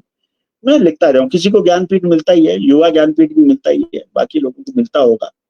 तो बहुत सारे जो सम्मान है उनके ऊपर प्रश्न चिन्ह लगते हैं। उत्तर प्रदेश हिंदी संस्थान हो गया, मध्य प्रदेश साहित्य सम्मान, वहां की सम्मान हो गए, और जगह के हो गए, दिल्ली के, बाकी जगह बहुत सारे हो गए। तो लोगों, जब भी कोई एक सूची आती, पहले ऐसा थोड़ा होता था, जब भी एक सूची आती तो विवादों को लेके आती है कि इसको कैसे मिल गया, उसको कैसे मिल गया, ये होगा। तो कहीं ना कहीं कुछ कमियां रहती, तभी तो नाम उछलते हैं ये। तो कमियां तो हैं, उसमें थोड़ा धीरे धीरे सुधार भी होना चाहिए। लेकिन युवाओं को कम से कम निराश नहीं होना चाहिए। और क्योंकि हम लोग सम्मान के लिए नहीं लिख रहे हैं, हम लोग एक अच्छा साहित्य देना चाहते हैं, समाज को एक अच्छी दिशा देना चाहते हैं, उस क्षेत्र में कार्य करते रहना चाहिए। और युवाओं को अगर लगता है कि उन्होंने आपको जगह नहीं दे रहे, आप उनको जगह मत दीजिए। आप ऐसे मंच पे उन लोगों को बुलाइए जो समकालीन और अच्छा लिख रहे हैं। हम जरूरी थोड़ा कि हर बार 85 साल के आदमी को ही बिठाएंगे लाके। हम 45, हमने जब काव्य प्रतिभा खोज की तो हमारा जो सबसे जो कम उम्र का व्यक्ति थे, राहुल सेवाग, उनको इस बार का काव्य प्रतिभा सम्मान मिला। आप उसकी गवाही है, आप थी उस कार्यक्रम में। तो हमारे 51 लोगों में सबसे कम उम्र का जो व्यक्ति था, उसको काव्य, उसको प्रतिभा के बल पे ही तो मिला है उनको। उनके अगर लेखन में दम था तो वो आगे। तो हमारे और आप जैसी संस्थाएं उनको लेके आएंगे और कहेंगे कि जो लोग आप बैठे तो मठाधीशी करते रहिए, आप बैठिए जहां संस्था में। हम लोग सब लोग मिलकर उन लोगों समकालीन रचनाकारों को लेके आते हैं, साहित्यकारों को लेके आते हैं, उनके लिए कार्य करते हैं। और दूसरी हाँ, मैं बीच में, क्योंकि कविता मल्होत्रा जी का नाम बार बार आ रहा था, कविता मल्होत्रा जी से मैं बहुत प्रभावित हूँ। आपके इससे पहले वाले एपिसोड में वो थी, और मैं बहुत कम कार्यक्रमों में जाता हूँ। कविता मल्होत्रा जी के कार्यक्रम में जाके मुझे बहुत उपलब्धि मिली थी। मैं इनके कार्यों से बहुत प्रभावित हूँ। जिस तरह से ये बच्चों के लिए कार्य कर रहे हैं, उन बच्चों के लिए जो अभाव में जीवन जी रहे हैं, उन बच्चों को प्रतिभा को निखार रहे हैं, जिस तरह से उनको मंच दे रही हैं, जिस तरह से उनको जीवन में बदलाव ला रही हैं, वो अपने आप में अद्वितीय काम है। मैं बार बार कहता हूँ कि जो भी कार्य करें उद्देश्य पर काम किया जाए। उन्होंने अपने उद्देश्य को पहचाना, और ये कार्य कर रही है, तो हम सब लोगों के इस मन से उनको साधुवाद, बहुत बहुत साधुवाद। इसी तरह से वो कार्य करती रहे और आगे बढ़े। हम सब लोगों को ऐसे लोगों का सहयोग करना चाहिए, उनका सम्मान भी करना चाहिए। लेकिन बार बार हम कहते हैं कि हमें बहुत सारे मंचों में आवश्यकता नहीं, हमारे मंच अपने आप में बहुत हैं, हमें काम करना तो यहीं बैठ के बहुत सारे कर लेंगे। तो छोटे मोटे सम्मानों से दूर रहें और काम हम करते रहें, यही हमारे जीवन का उद्देश्य बना लेना चाहिए हम लोग। जीवन जी, एक प्रश्न है, उसका उत्तर चाहती हैं। कृष्णा शर्मा दामिनी जी ने लिखा है आपके लिए एक प्रश्न कि अपनी ही साहित्यिक भाषा को द्वितीय भाषा हासिल है, यह भी वैकल्पिक है, इस पर आपका क्या जवाब है? नहीं, और प्रश्न को थोड़ा स्पष्ट करना चाहिए, कैसे अपनी ही भाषा द्वितीय भाषा कैसे? कृष्णा शर्मा दामिनी जी, क्या स्पष्ट करेंगी आप? आपका जो प्रश्न है आप उसे स्पष्ट रूप से लिखें। शायद उर्दू के लिए कह रही हैं या पता नहीं, मैं भी नहीं समझ पा रही हूँ। दामिनी जी, जहां आप तक देखिए, अब देखिए मैं एक विभाजी एक चीज और भी कहना चाहता हूँ कि अभी नई शिक्षा नीति 2020 का घोषणा हुई है। जब नई शिक्षा नीति का जब प्रारूप बन रहा था, तो उस समय बहुत सारी संस्थाओं से सुझाव मांगे गए थे। हम वो संस्था हैं जिन्हें ये सौभाग्य मिला था कि हमने बहुत सारी संगोष्ठियां, परिचर्चाएं, विमर्श अलग अलग माध्यमों में करके बड़े पत्रकारों से बात की, साहित्यकारों से बात की, शिक्षकों से बात की, शिक्षाविदों से बात की, और हमने एक पूरा सुझाव बना के मंत्रालय के पास भेजा था, शिक्षा मंत्रालय को। नई शिक्षा नीति आई, उसके अंदर बहुत सारे हमारे जैसे बहुत सारे लोगों ने भेजा होगा, लेकिन इस बार भाषाओं को लेकर बड़ा एक सकारात्मक पहल हुई है। अब तक जो शिक्षा नीतियां थी, उस शिक्षा नीति में भारतीय भाषाओं को लेकर बड़ी सकारात्मक बात की। उन्होंने कहा कि पहली से 5वीं कक्षा तक आपकी मातृभाषा में शिक्षा होनी चाहिए, पहली से 5वीं कक्षा तक। 8वीं तक संभव हो वहां तक पढ़ाया जाना चाहिए। कुछ देख रहे हैं, कुछ विद्यालयों, महाविद्यालयों के अंदर हिंदी माध्यम से पढ़ाई हो रही है, उसमें मेडिकल के क्षेत्र में भी हो रही है। नहीं, और हमें भी पता नहीं चल रहा, अनुवाद का कार्य बहुत बड़े स्तर पे हो रहा है। बहुत सारे जो हमारा सिलेबस है, कोर्स है, उसका अनुवाद का काम चल रहा है। तो आने वाले समय में, आने वाला समय भारतीय भाषाओं के लिए बहुत अच्छे दिन लेने के आने वाला है। ऐसा नहीं है, बहुत बड़ा काम हो रहा है, भाषाओं को लेकर बहुत सक्रियता बढ़ी है इसमें। लेकिन अंग्रेजी से कहीं ना कहीं हम लोग पिछड़ जाते हैं, क्योंकि वो रोजगार की भाषा है, सब चीजें हैं। लेकिन एक दिन में बदलाव नहीं होगा, हमें लोगों को लगे रहना चाहिए और हमें करते रहना। इस बार देखिए, जो यूपीएससी का जो परिणाम आया, 54 से ज्यादा हिंदी मीडियम के बच्चों ने, शायद ज्यादा ही है, 54 तो सिर्फ दृष्टि वालों के ही है, विजय दिव्य कीर्ति जी वाले, वो तो कह रहे।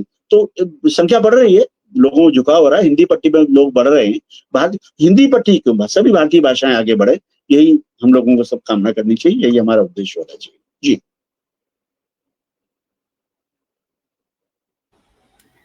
बिल्कुल सही कहा आपने। बहुत सारे संदेश हम तक पहुंच रहे हैं। सभी दर्शकों का आभार व्यक्त करती हूँ, उनसे इतनी देर तक आप जुड़े हैं। और सिर्फ जुड़े नहीं हैं आप, जब संदेश उस तरह से भेजते हैं लिख लिख कर, और टाइप करना कितना मुश्किल होता है मोबाइल पर, तो लगता है कि वाकई आप हमारे साथ दिल से जुड़े हुए हैं। और इसी जुड़ाव के लिए हम तहे दिल से शुक्रिया अदा करते हैं आपका। और जिस तरह से आप पाठक जी के साथ भी जुड़े हुए हैं, बहुत सारे संदेश आपके आ रहे हैं, हम तक पहुंच रहे हैं। शायद कृष्णा शर्मा दामिनी जी नहीं सुन पाई हैं, वो, इसलिए चलिए उस प्रश्न को हम रखते हैं अभी। पाठक जी, जब आपने कहा कि आप भाषा के लिए आपने काम किया, बच्चों के लिए आपने काम किया, भविष्य की भी जरूर कुछ ना कुछ योजनाएं आपकी रही होंगी। तो हम चाहेंगे कि अगर हमारे दर्शकों को छोटी-मोटी कोई आप ऐसी योजनाएँ या अपने दिल की बात अगर कहना चाहें तो ज़रूर नहीं कहें, नहीं, बिल्कुल हम सुनना चाहेंगे। इसी क्षेत्र में कार्य करना चाहते हैं हम। अलग अलग तरह के हम लोग काम करते हैं। देखिए, काव्य प्रतिभा खोज खोज हमने किया, कार्यक्रम करते हैं। हिंदुस्तानी भाषा का काव्य प्रतिभा सम्मान करते हैं, जिसमें आपसे हर वर्ष अलग अलग विधाओं के ऊपर हम कर ही रहे हैं। पहले हमने गीत पे किया, गजल पे किया, दोहे पे किया, अगले वर्ष किसी और विधा पे करेंगे जो निर्णय लिया जाएगा। इसी तरह समीक्षा सम्मान है, किसी एक पुस्तक के ऊपर हम समीक्षाएं, सीमा सिंह जी की जो पुस्तक थी विवेकानंद जी के ऊपर, उसके ऊपर समीक्षा सम्मान की घोषणा की गई थी। इस तरह की और पुस्तकों पर हुई है, तो समीक्षा सम्मान है। मेधावी छात्र है, भाषा गौरव शिक्षक सम्मान है। अभी हम लोग नेपाल और भारत को लेकर नेपाल दूतावास और वहाँ की संस्थाओं के साथ लेके, भारत की संस्था लेके हम एक पुस्तक लेके आ रहे हैं, जिसमें 30 जो लेखक भारत से हैं, 30 लेखक नेपाल के हैं। उन्होंने अपनी नेपाली में पुस्तक लिखी, जो कविताएं लिखी उनका नेपाली हिंदी में अनुवाद होगा, जो हिंदी थी उनका नेपाली में अनुवाद है। दोनों भाषाओं की पुस्तक छप के आएगी। उसका लोकार्पण हम वहाँ नेपाल में काठमांडू में करेंगे, और इसका एक लोकार्पण हम दिल्ली में करेंगे। वो जो 30 लोग, उनको यहाँ बुलाया जाएगा, यहाँ के जो 30 लोग नेपाल जाएंगे, हम हो सकता है कि उसमें दूतावास और त्रिभुवन विश्व महाविद्यालय, वहाँ का जो विश्वविद्यालय है वो उसमें जुड़े, हम लोग यहाँ मंत्रालय को जोड़े, संस्कृति मंत्रालय, किसी मंत्रालय को जोड़ के हम काम करें। तो इस क्षेत्र में हम काम कर रहे हैं। एक हम हमारी संस्था को 10 वर्ष हो गए हैं। यात्रा नवरत्न के नाम से हमारा एक कार्यक्रम रहता है, उसमें हम चाहते कि हम ये जानना चाहते कि किन उद्देश्यों को लेकर संस्था का गठन हुआ, क्या हम 10 वर्षों में हमने कहाँ तक की यात्रा की, कहीं हम दिशा से भटक तो नहीं रहे हैं। वो लोग 10 वर्षों तक जो लोग हमसे जुड़े रहे, उन सबको राय जानना चाहते हैं, उनको बुलाना चाहते हैं, उनके कार्यक्रम में जो जिस माध्यम से जुड़े वो आए यहाँ पर, उनको बुलाएं। 2 दिवसीय एक हम आयोजन करना चाहते हैं, वो आयोजन करेंगे। और आने वाले 5 वर्षों में अकादमी किस दिशा में और कार्य करेगी, उस पर भी चर्चा रहेगी। तो एक भव्य एक कार्यक्रम हम उस पर कर ही रहे हैं। एक दिल्ली विश्वविद्यालय के अंदर भाषा संस्कृति संवाद श्रृंखला सभी विद्यालयों 57 विद्यालयों के अंदर हिंदी पढ़ाई जा रही है, दिल्ली विश्वविद्यालय के कॉलेजेस में। वहां पर हम बच्चों के साथ एक संवाद श्रृंखला शुरू करने जा रहे हैं, जहां बच्चे हमारी भाषाओं के महत्व को समझें, भाषाओं के ऊपर आने वाले संकट को समझें, भाषाओं से हमारी संस्कृति और जो संस्कारों की बात करें।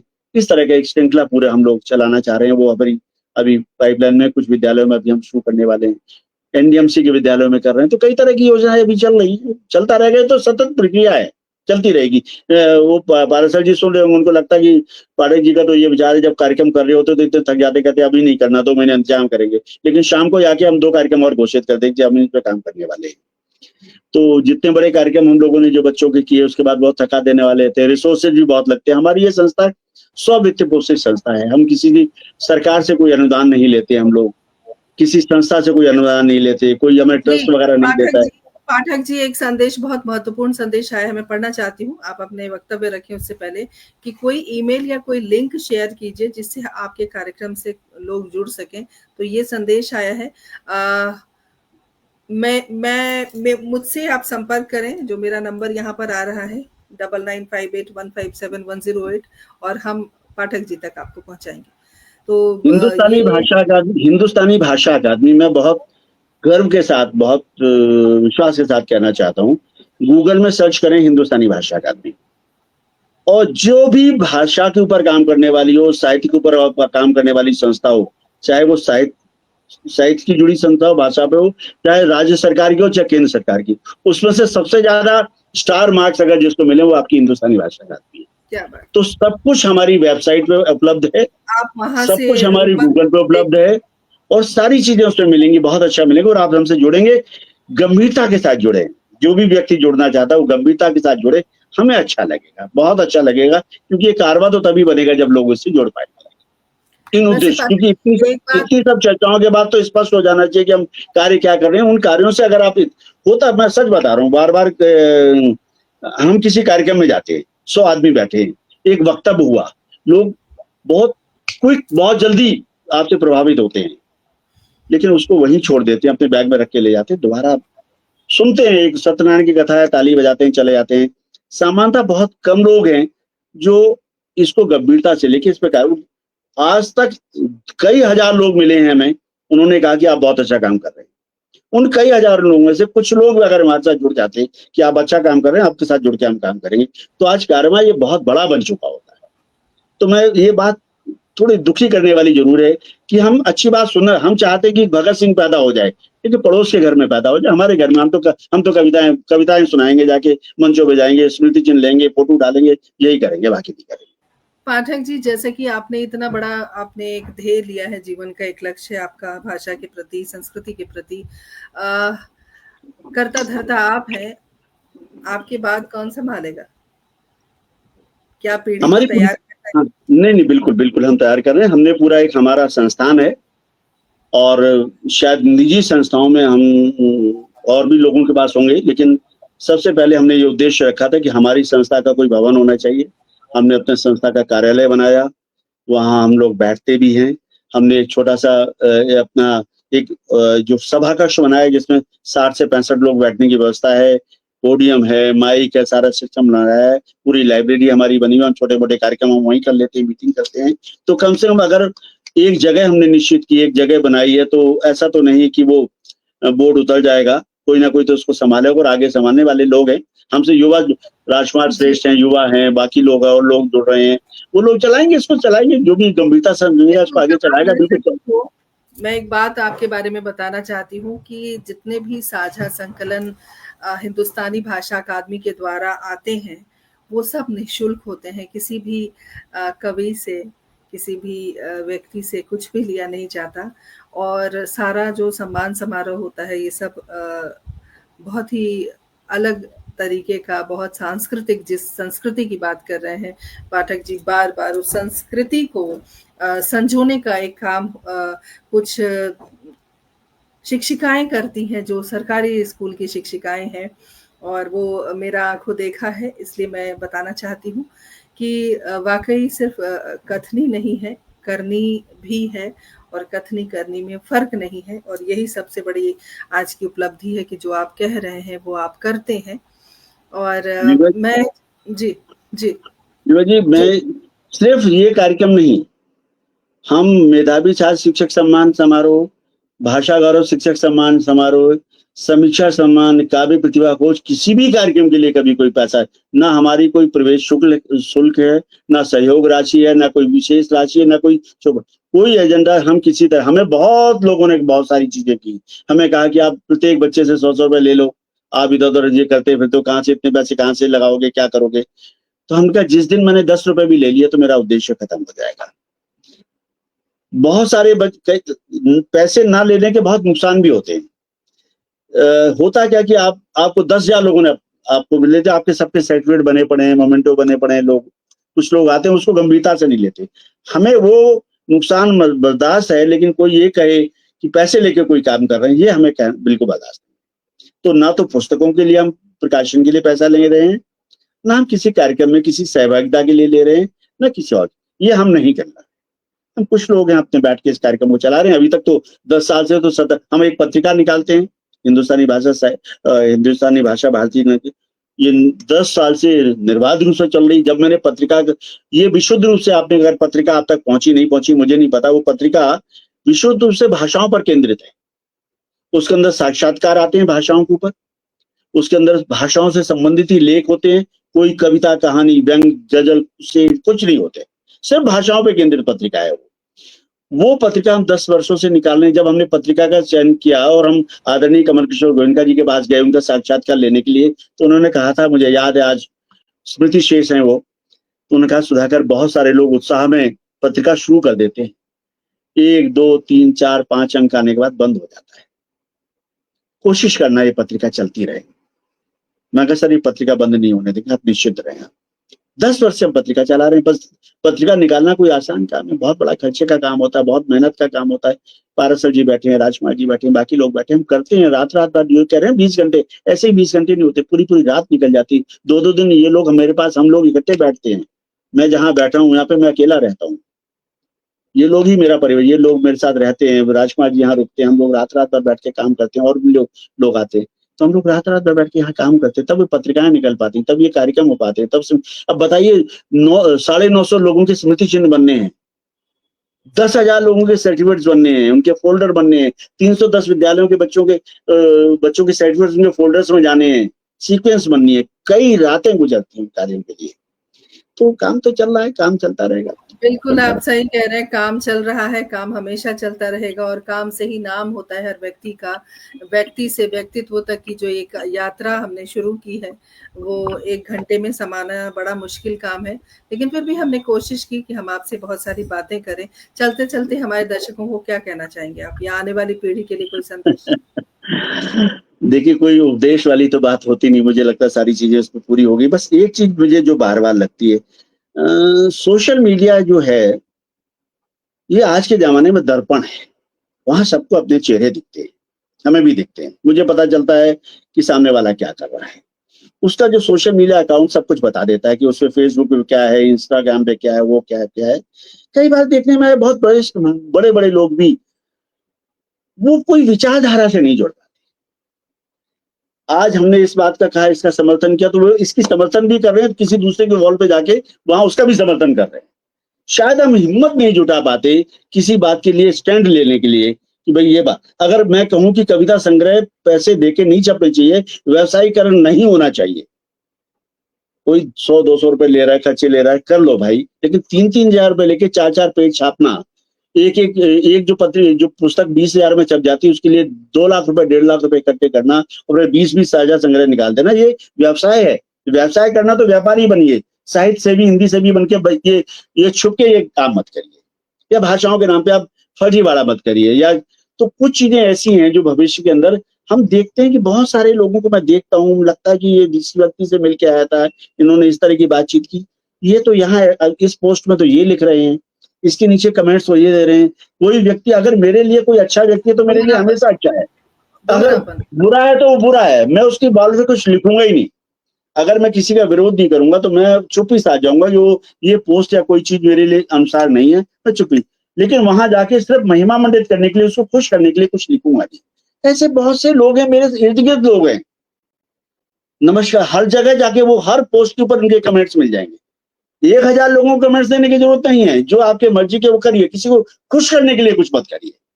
आप देखिए आपकी दृढ़ता बनती चली जाएगी। मैं कम से कम ये मेरा संदेश की आप दृढ़ता बना करिए, आपकी विचारधारा के साथ दृढ़ बने रहिए। जिसका विरोध है विरोध है, नहीं है विरोध है, कम से चुप रहो।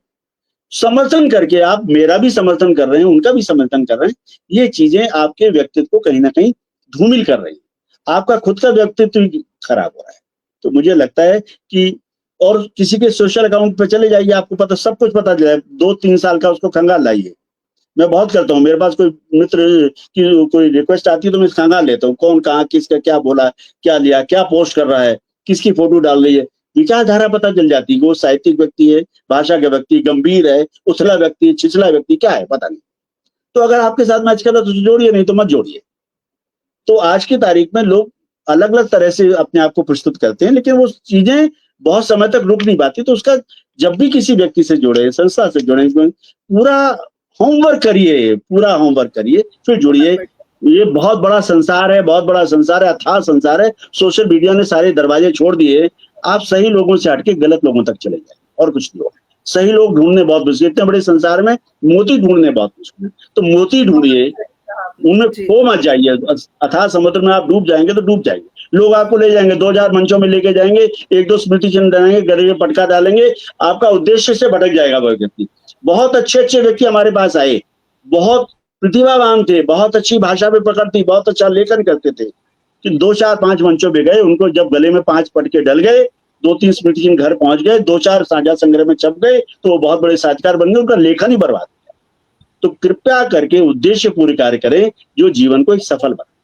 ये मेरा संदेश, ये मेरा सुझाव मात्र है, उपदेश नहीं है, कोई संदेश नहीं है, मेरा सुझाव और मेरा निवेदन जी, हर व्यक्ति के लिए है। और हमसे जुड़ने के लिए, हमसे इतनी बातें करने के लिए, अपना समय देने के लिए हम बहुत शुक्रगुजार हैं। आपका बहुत बहुत आभार। और हिंदुस्तानी भाषा अकादमी बहुत दूर तक जाए और नई पीढ़ी को नई दिशा आप दें, ऐसा हमारी शुभकामनाएं आपके साथ हैं। और तमाम सुधी श्रोता दर्शक जो हमारे साथ लगातार बने हुए हैं, हमेशा अपना प्यार, दुलार, आशीर्वाद देते हैं, आप सबका भी हमारी पूरी टीम की ओर से अभिनंदन है। बहुत बहुत आभार व्यक्त करते हैं। अगली बार फिर किसी नए किरदार के साथ, जैसा कि सर ने कहा कि मोती पिरोइए, तो 146 मोती हमारी माला में पिरोए जा चुके हैं, और एक से बढ़कर एक किरदार जमीन से जुड़े हुए, जिंदगी में पैसे को अहमियत ना देते हुए देश को, समाज को अहमियत देकर जिन्होंने कार्य किया, वैसे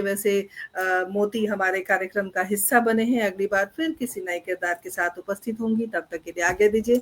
नमस्कार, जय हिंद, जय भारत, शुभ रात्रि। आपका भी बहुत बहुत धन्यवाद। सभी जुड़े हुए सारे दर्शकों को, श्रोताओं का बहुत बहुत आभार। इन सब लोगों ने इतना समय दिया, बहुत बहुत मुझे सुना, मैं पुनः आभारी हूँ आपका। बहुत बहुत धन्यवाद।